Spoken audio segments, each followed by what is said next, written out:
आज मैं अलसी की पिनियों की मुकम्मल रेसिपी आपके साथ शेयर कर रही हूँ। कुछ लोगों की शिकायत होती है पिनियाँ हार्ड बनती हैं। इस वीडियो के बाद आपकी पिनियाँ बिल्कुल भी सख्त नहीं बनेगी। इसके लिए वीडियो को एंड तक देखिएगा। चैनल पर अगर नए हैं तो चैनल को सब्सक्राइब कर दें। वीडियो पसंद आए तो लाइक और शेयर लाजमी कीजिएगा। ये 1 किलो अलसी ली है, इसको ड्राई रोस्ट करना है ताकि जो इसमें मॉइस्चर होता है वो खत्म हो जाए। ये देखें अभी चम्मच के साथ अलसी लगी हुई है।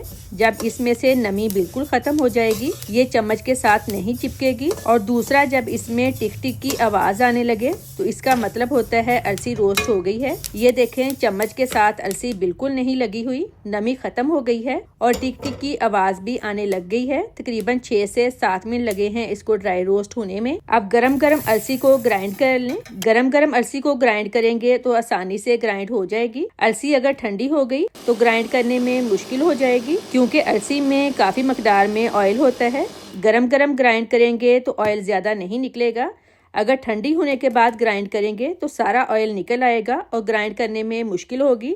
सारी अलसी ग्राइंड कर ली है। 2 किलो गंदम का आटा लिया है। अब इसको लो फ्लेम पर रोस्ट करना है। फ्लेम आपने हल्की ही रखनी है। अगर फ्लेम तेज होगी आटा ऊपर से पक जाएगा, अंदर से कच्चा रह जाएगा। इस तरह अलसी का टेस्ट अच्छा नहीं बनेगा। जब आटा भुन जाएगा इसका कलर भी हल्का चेंज हो जाएगा और खुशबू आनी शुरू हो जाएगी। सर्दियों में अलसी का इस्तेमाल ज्यादा किया करें, ये हाजमे को बेहतर करता है। फाइबर ज्यादा होने की वजह से कब्ज खत्म करती है और आंतों को साफ रखती है। अलसी दिल की सेहत के लिए बहुत मुफीद है। ओमेगा 3 फैटी एसिड दिल को मजबूत करता है, कोलेस्ट्रॉल कम करने में मदद देता है। मुझे आटे को लो फ्लेम पर भूनते हुए तकरीबन आधा घंटा हो गया है। आटा भून गया है। ये देखें इसका कलर भी चेंज हो गया है और बहुत प्यारी खुशबू आ रही है। अब इसको छानना आपने लाजमी है। ड्राई इंग्रेडिएंट्स को मिक्स कर लेते हैं।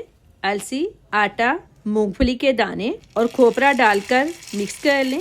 आप चाहें तो इसमें किशमिश भी डाल सकते हैं। अलसी खून में शुगर लेवल को मतवाजन रखने में मददगार साबित होती है। इससे वजन कम होता है और ये जिल्द के लिए भी बहुत फायदेमंद है।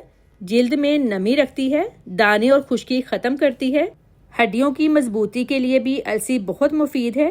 कैल्शियम और मैग्नीशियम की मौजूदगी हड्डियों को मजबूत करती है। चलें अब शीरा रेडी कर लेते हैं। 750 ग्राम यानी 3 पाव पानी लेंगे।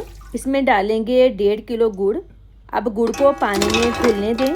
जो लोग कहते हैं पिनियाँ हार्ड बनती हैं वो इधर गलती क्या करते हैं, या तो शीरा ज़्यादा पका लेते हैं या फिर पानी और ऑयल की मकदार कम रखते हैं। अगर आप चाहते हैं कि आपकी पिनियाँ भी बहुत सॉफ्ट बने तो आपने मेरी इस रेसिपी को फॉलो करते हुए पिनियाँ बनानी है।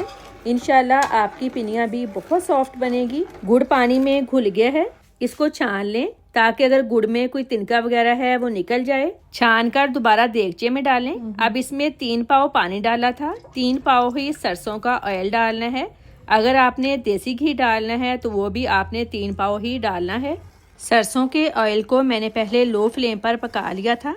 कच्चा ऑयल आपने इस्तेमाल नहीं करना वरना इसमें से स्मेल आएगी। अब इसको 6 से 7 मिनट पकाएंगे, ज़्यादा नहीं पकाना वरना शीरा हार्ड हो जाएगा।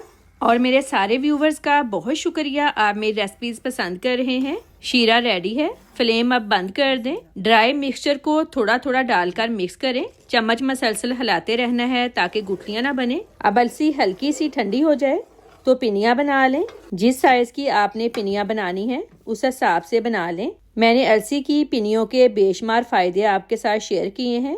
सर्दियों में इसका इस्तेमाल लाजमी किया करें। मेरी आज की वीडियो आपको कैसी लगी है कमेंट सेक्शन में लाजमी बताइएगा।